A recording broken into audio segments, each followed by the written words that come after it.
They were so close. I could not tell one from the other when they would call me. They loved to play tricks on me. Lou Smith says her twins, Marion and Bryan Smith, shared more than just similar features. One could think like the other. I remember one time when Bryan was working in Salisbury, North Carolina, and he came home for Christmas. He and his brother had on the same shirt, not knowing. And I went, this is unreal. It was a bond that she says was like a sixth sense.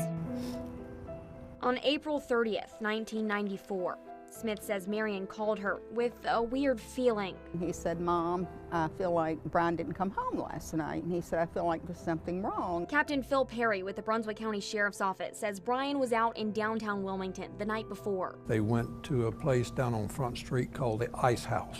Perry says Bryan met up with some friends there, as well as some British soldiers that was on a naval ship from Britain. He says the group eventually left the ice house. One of the girls that was with them there wanted to go dancing. He says on the way to go dancing, they stopped at Barbary Coast. The girl and her friends went in that particular bar, leaving Bryan and the sailors standing out front talking. And when they came back out, Bryan was gone, as well as the sailors.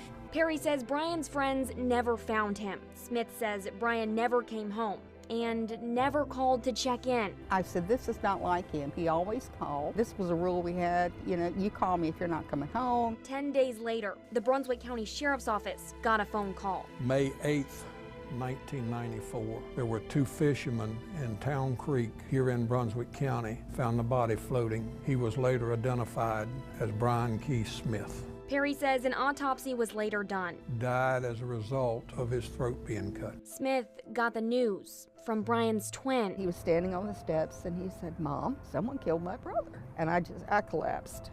And it has been a nightmare. She says it was news Bryan's twin brother knew all along. He knew, and I don't know what it's like being a twin, but I've read up on it. When one passes, the other one, I mean, it's part of your heart is taken. Smith started looking for answers, going to the sheriff's office weekly.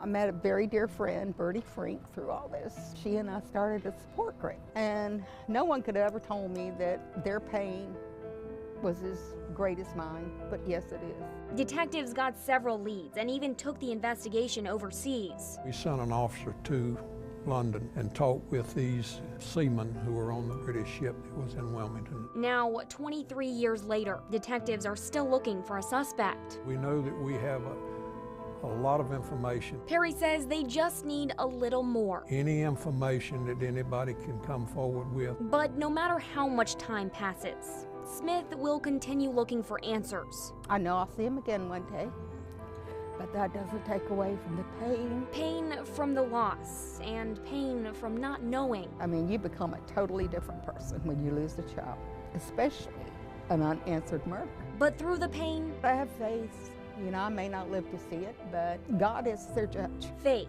that one day Bryan's murder will no longer be unsolved.